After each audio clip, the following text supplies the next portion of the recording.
Okay, alright. Update po tayo sa Kim Pao ganap for today, guys. Kim Pao tayo ganyan, guys, sa Kim Pao. Ayon dito sa ating mga legit na sources, guys, ay si Kim Chiu po ay napakaganda yung kanyang performance. Sa kabila ng kanyang kagandahang performance, guys, is ang daming mga netizen po ang nagsasabi na bagay po sa kanya yung kanyang performance. Aba, itong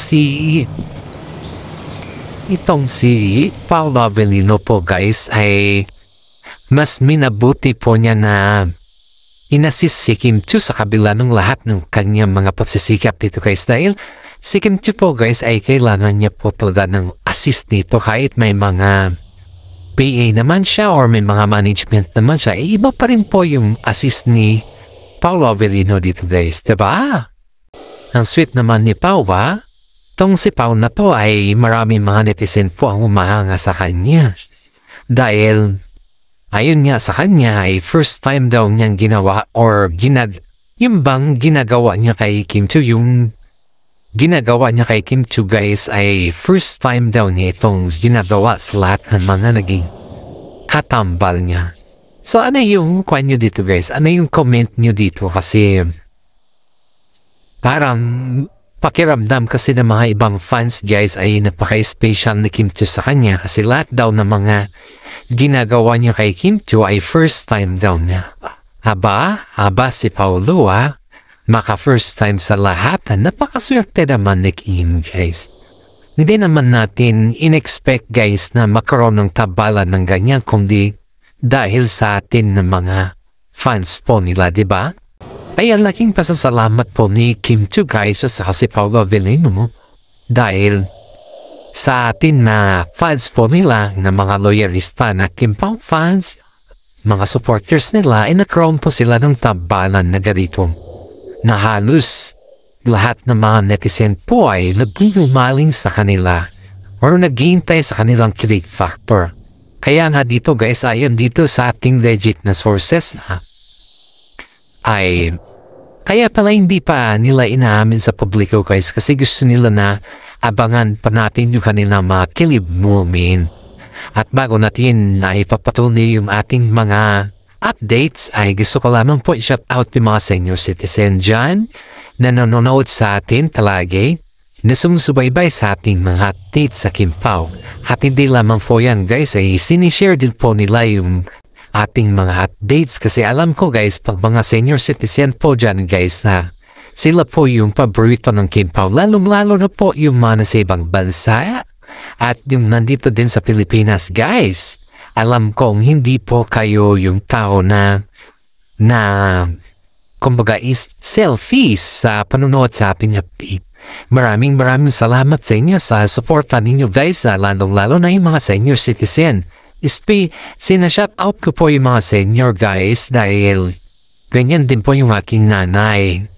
Paborito din po niya yung ang Kim Pao, kaya palagi ko po sinashout out ang mga senior citizen para sa ganun po, guys, is malaman din po nila na pinapahalagahan ko din po mga senior sa aking updates. Okay, alright? Patuloy po natin, guys, sa ito. Itong may blind items po tayo dito, guys. Aban, sumiyo daw si Kimi sa fan. Sumiyo si Kimi sa ASAP, pa. Nagkaroon na naman ng kontrobersiya sa loob ng showbiz, guys. Ang sinabi daw dun sa kasuotan ni Kimi is masyado daw maluwang. At hindi man lang daw inayos yung kaluwangan ng damit. Aba, hindi naman siguro ganong kaluwang yung damit, guys, kundi ang ganda nga bagay na bagay nga ay Kimi. Pati yung pagsayaw ni Kimi napaka-flexible niya. Kung tutuusin natin, guys, yung flexible ni Kimi niyan ay hindi naman lahat ng mga buzzers niyan ay sinasabi nila yung katotohanan. Kasi as far as I know, kaya man nagkakaroon ng mga buzzers yung mga ibang artista para sa ganun po ay mapansin din sila na kanilang mga management. Pero itong guys, itong nasa loob ng showbiz na ito na actress ay hindi talaga pinapansin ng kanyang management. Kasi may attitude daw ito, guys. One time daw kasi Line items po natin to guys, ayaw ko magbanggit na. Make sure po na hindi tayo madali at hindi din madali yung ating mga legit na sources. Ito daw kasi guys, itong actor ay actress na po. Kahit to anong gawin niya, hindi niya daw matapatan si Kimi sa kasikatan. Which is, totoo naman na hindi niya matapatan si Kimi sa kasikatan. Kaya na daw ang ginagawa niya, pag may mga nagpe-perform ng mga viral sila, mga sikat sila, dun daw siya nagko-comment na kung ano-ano para sa ganun ay yung sikat ng kabilang kampo ay ma-attract sila dun sa kanyang comment at mag-viral din yung kanyang comment. Pero in fairness, hindi tama yun. Kaya nagkaroon nata ng kwan sa Instagram nito kasi nag-delete ito ng message niya, mga cryptic post niya sa Instagram. Kasi sabi daw ng kanyang mga management guys na kapag gusto mong sumikat, gumawa ka ng mga way na ikakasikat mo. Hindi yung gumawa ka ng way na yung bang ikakadapa ng kapwa mong tao at ikaw lang yung gustong sumikat. Yun daw yung advice sa kanya guys na mga kaibigan niya, mga fans din niya at yung mga management din na nakapaligid sa kanya guys kasi nakita daw mismo nila yung kanyang mukha dun sa comment sa Instagram at mismo dun sa mga vlogger po guys na kinuha yung performance ni Kimi dun sa ASAP ba. Yun dun siya mismo nag-comment. Nag-viral po to guys I know kilala niyo tong girl na to pero ayaw ko lang kasi nagbanggit. In fairness, sa girl na to guys, sa press na to guys ay parang sa pilitan lang daw siya na kinuha na bilang isang extra noon dahil ang dami niya daw kasing ugali na hindi nagugustuhan ng mga kapwa niyang artista. Sabi nga pa dito guys is dapat sumikat na to kasi ang tagal niya na sa showbiz. Kaso nga lang kasi guys, paano naman ito sisikat yung gano'n naman yung kanyang karakter, di ba? Isipin nyo nga, kung karon yung iyong character sa kapwa mo, tuntig, sisikat ka ba? Diba, it's not, for me it's not a good terms naman na sabihin natin na sisikat ka kung yung mga terms mo naman ay kakaiba. Diba, as far as I know, gano'n naman talaga Ang hirap na gawin mong pelikula yung mismo sarili mo kung yung pelikula na ginagawa mo, hindi naman siya patok sa masa. Diba? Yan yung pinakamasakit dito guys. Sinabihan ng girl na to guys na mga kanyang makasama na kung saan po ay nagkaroon natin ng misunderstanding sa kanyang mga post. Dahil ang mga pinapatamaan din niya po sa kanyang mga post guys ay yung mga kasama din niya sa showbiz. Nasabi nga sa kanya na mukhang naiirita ni mga iba sa kanya. Ang dami kasing mga netizen guys ang nagsasabi na kung pumasok pa sa artista, wag kahit nakagawa ka ng 3 or ilan man movie yan, wag sanang lalaki yung ulo mo kasi pag lumalaki kasi yung ulo mo guys, ay dyan po yung inaawayan ka po ng mga netizen dyan. Ayaw po nila yan. Kaya ang sabi po nila sa mga artista na yung matagal na sa showbiz, ay inaawayan ng mga netizen yung kasi lumalaki na yung kanilang ulo Yan yung katotohanan dyan guys. Pero in fairness dito sa girl nito kahit pinagsabihan na pala siya, kahit sinabi na wag masyado maging humble lang, be simple lang, ganun ba ay parang iniisip niya na wala talaga sa kanya yung moment na ganun guys kasi ang gusto lang niya is yung iparamdam sa mga netizen or yung bang ipakita sa mga tao na nakapaligid sa kanya guys na kayang-kaya niya ang lahat. Pero in fairness, hindi naman niya kaya. Kasi ang dami pag tuwing sumisikat ito guys, nagkakaroon nata ito ng mga something na pelikula bahay. Ang iniisip daw niya kasi is, mas marami daw nakakada gusto sa kanya. Kung gumagawa siya ng cryptic post na para sa mga iba, hindi naman tama yun guys na gagawa ka ng cryptic post para sa iba. Pero yung gawin mo cryptic post ay nakakasama naman sa iba. Diba? Kaya nga sabi ng mga netizen kay Kim Chiu na layo-layuan niyo ito. Layo-layuan niya ang babaeng ito.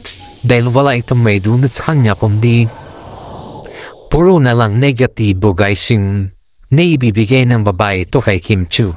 Kahit nga sinabihan na si Kim Chu na hindi niya nalang papansin nitong actress na to dahil totoo naman guys na itong actress na to ay wala nalang ginawa kundi pambabastay Kim Chu guys. Isipin nyo guys sa dami ng kanyang project sa dami ng project ni Kim Chu guys nagawa pa nga ni Kim Chu na bigyan ito ng mga gamit or yung mga gagamitin niya sa kanya mga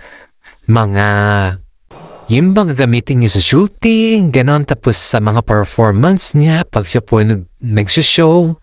Imagine mo yun guys, yung ganon ka supportive si Kim Chu sa kanya. Tapos tinulungan pa ito ni Kim Chu guys tinulungan pa niya sa kanyang management na kung sana bigyan naman ito si girl na to, si actress na po, ng trabaho ba?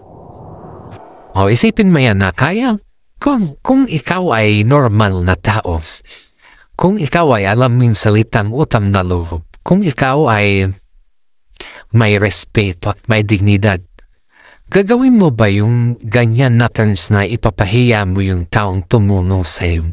Diba?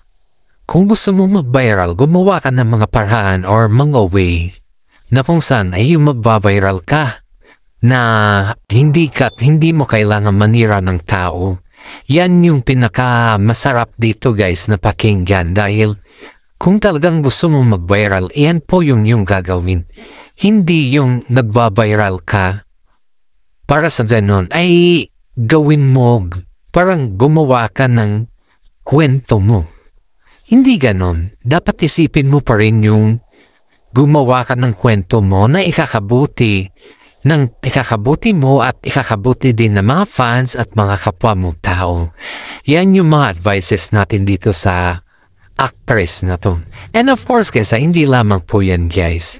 Ito pa, di ba spotted sila Kim Chu at saka si mami ni Paolo Avellino sa beach?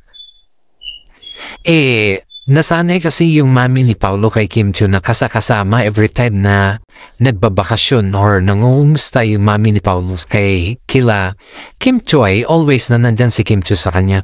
Aba sinabihan daw niya ito na napakasungit daw ni Kim Chu. Napag-arrogante daw.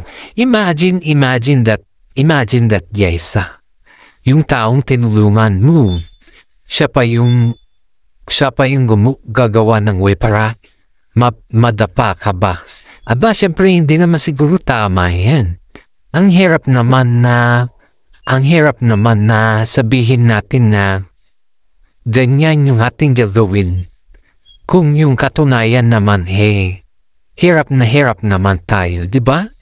Yan yung pinakamasarap dito guys na pakiramdam na kahit ang dami ng nambabasayo, kahit sino pa yung nambabasayo, ay chill up pa rin po si Kim Chu sa kanya. Chill up pa rin si Kim Chu sa mga bagay-bagay na alam naman ni Kim Chu na hindi kinakailangan na gawin ng actress na yan dahil pag yan ay ginawa ng actress na yan, pag yan ay mag-response ka or kumbaga is patulan mo siya, hindi ka naman yan mapapakain yan diba? Ang mga buzzers guys hindi ka nila mapapakain. Yan po yung palagi natin tatandaan guys kasi may mga tao talaga na sadyang nagpapapansin sa showbiz ba at isa na yung actress na yan. In fairness kay Paolo Avellino, binas na nito ng actress kasi sinabi din sa kanya na sobra daw inggit ni Paolo Avellino kay Sian Lim kaya nagkaroon daw ng Kimpaw at inagaw daw ni Paolo Avellino si Kim Chu kay Sian Lim. Aba, ang hirap no na sabihin mong inagaw, di po pwedeng si Sian Lim ang mang-iwan kay Kim Chu para sa kanyang sariling interest, di ba? Yun, totoo na yun yung katotohanan dyan guys. Kaya wag naman po natin ipitin or wag naman po natin ibuntong hininga lahat kay Paolo Avellino kung bakit iniwan ni Kim Chu si Sian Lim dahil ang katotohanan naman talaga dyan ay si Sian Lim po yun ang iwan kay Kim Chu. Diba alam naman natin yung kwento kasi binag ko na yan noon pa. Alam natin yan, halos lahat alam natin ang kwento sa kanila. Kaya sabi nga dito kay Paolo Avellino ay buti na lang at May ganyan pa na karakter si Paolo na hindi niya pinapatulan yung mga taong nababas sa kanila kasi ayon din dito sa ating legit na sources kapag may mga nababasa daw ng mga posts or mga bashers yung management nila Kim Pao ay agad daw ito sinasabi kila Paolo Avellino, agad daw sila para aware sila sa mga bashers at sinasabihan din sila na wag patulan kasi nakakasira yan sa career. Every time naman guys pag yung mga bashers kasi pinapatulan mo yan po ay masisira po yung career. Kaya nga po nag-isip ang mga management ng Kim Pao na kung saan ay sinabihan talaga yung dalawa. At nakinig naman sila Paolo Avellino at saka si Kim Chiu kaya yung kanilang career pa rin sana yun guys ay talagang lumalawak. At hanggang dito na lang po yung ating updates. Maraming salamat at God bless po sa ating lahat.